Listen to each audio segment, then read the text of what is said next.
Hello, and welcome to all the Barbarian Horde. And here we are again.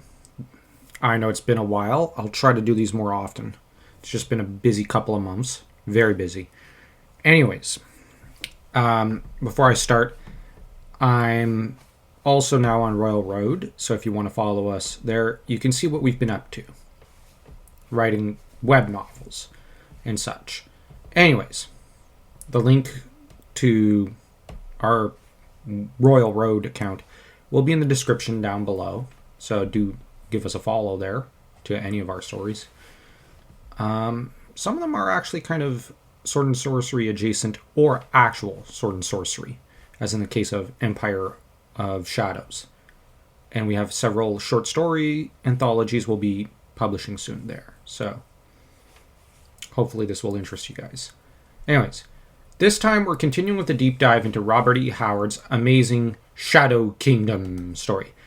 This one is a tale that is as deep and frightening yet awesome as it is bleak and hopeful at once. It being one of Howard and also Tolkien's gifts to write a story that is capable of being both at once. Let's just dive in though. Last time this story was analyzed in any great details, it was in regards to the dinner to the feast. The beginning of the feast. So now we're going to close out that scene. Kanu informs Kull of the need to... Kanu informs Kull of the need to trust Brule in him and produces in an act meant to inspire good faith a bright emerald stone. The stone is one that the Temple of Lucia prizes, but seemingly lost. With Kanu assuring his liege of the Picts' loyalties and their desire to ensure he stays king. The feast, though, ends with Kanu telling him they'll be in contact and pressing him to trust Brule.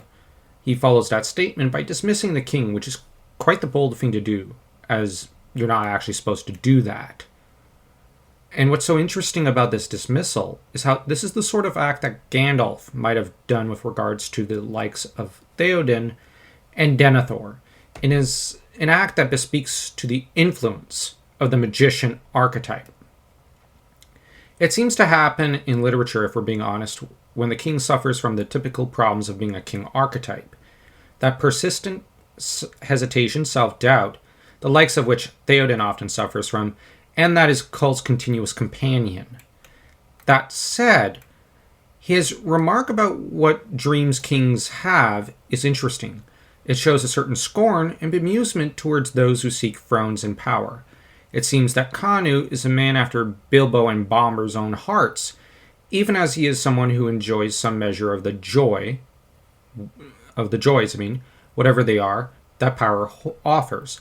A great lover of food, women, and roses, he cuts a very different sort of figure from most of Howard's characters, and also from most magician archetypes. It is interesting how the magician can, as in the case of Mr. Miyagi, Kanu, and even Bilbo Baggins, be a great lover of food, comfort, and all the material joys of life, even as he stands apart from materialism. This signals that the archetype is not one that clings to materialism for its own sake, but only in how it can serve to enhance man and help set him at ease.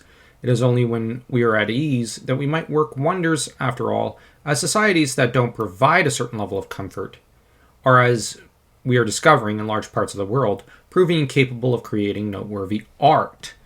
What is also interesting is that what this means is that materialism of this sort can be put to the service of that which stands above materialism. This is something to bear in mind, and it's a lesson that, interestingly enough, Pillars of the Earth also seems to preach, as it is an inadvertently Catholic work, as noted by the brilliant Isaac Young during our podcast.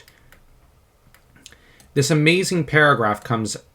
I skipped ahead by accident. Sorry about that, people. You are young, said the palaces and the temples and the shrines, but we are old. The world was wild with youth when we were reared. You and your tribe shall pass, but we are invincible, indestructible. We towered above a strange world. Ere Atlantis and Lemuria rose from the sea, we still shall reign when the green waters sigh for many a restless fathom above the spires of Lemuria, and the hills of Atlantis, and when the isles of the western men are the mountains of a strange land. This amazing paragraph comes after the scene in which Kull enjoys dinner with Kanu, with the story shifting to a very introspective and lore-focused paragraph. What Howard does in this part of the story is expand upon his world by mentioning that the towers of Volusia were already grand and large before Lemuria and Atlantis even rose from the sea, which should tell us something of how old they are.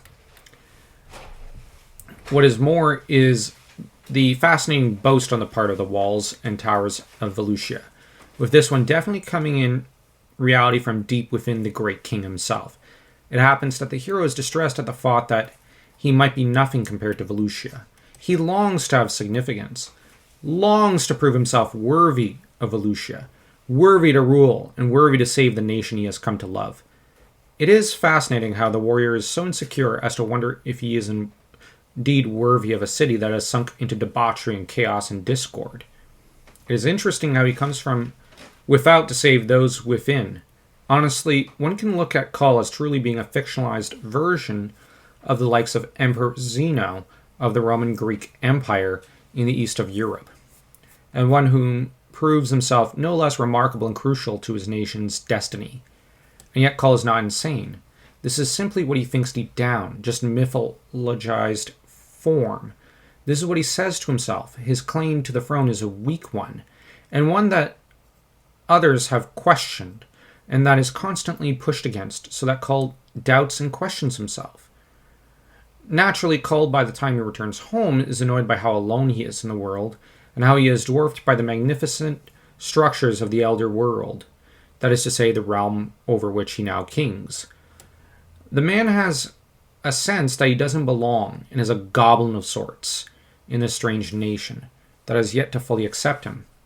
A nation that regards him with mixed feelings. The people love him, but the nobility despise him and consider him a foreign interloper. Naturally, once Kull goes to bed, full of doubt, yet sleeps the sleep of the sort of man who knows little joy and even less confidence in his place in the world.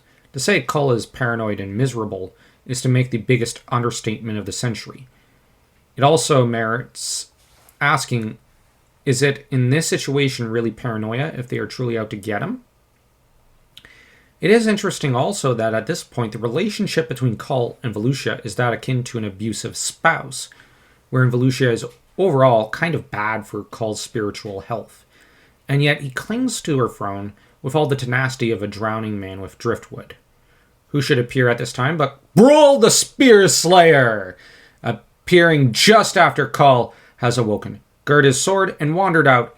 He sweeps on in to present himself to Kull and to enlist his aid in the planned coup against the Snake Men.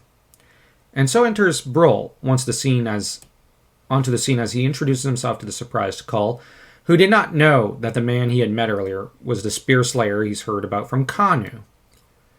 And you have Brule who says, Kama ka lahir rama, to make certain that the king he is meeting with isn't really a snake person in disguise. He's eager to guard himself against the possibility of a fake puppet of the deep state that has wreaked so much ruin in Volusian history. It happens that this is a magical phrase of sorts that has an effect upon the snake men, who are immediately exposed for what they are. Snake men, you see, can take on the cover/identity of others, and have used these illusory arts to control the empire of Volusia for well over 1,000 years. Kull is shaken, yet somehow recognizes the words, confirming that there is a common ancestor of sorts between most men, which links back to early mythological and even biblical beliefs about the origins of man. What it does is allow us to see that this magic spell is one that is familiar to all men on a genetic level, almost while it is cancerous of sorts to the snake men. The reason for this is that they are enemies on every level, and that they are supposed to be metaphysical opposites, spiritual enemies, and completely and utterly opposed to one another. So if you enjoyed this podcast, do remember to smash that like and that subscribe button, and to also check out in the description down below our Royal Road account, as well, we're primarily authors at this point. So we could use your support, and hopefully I'll get the next video out in the next week or two. So until next time, take care.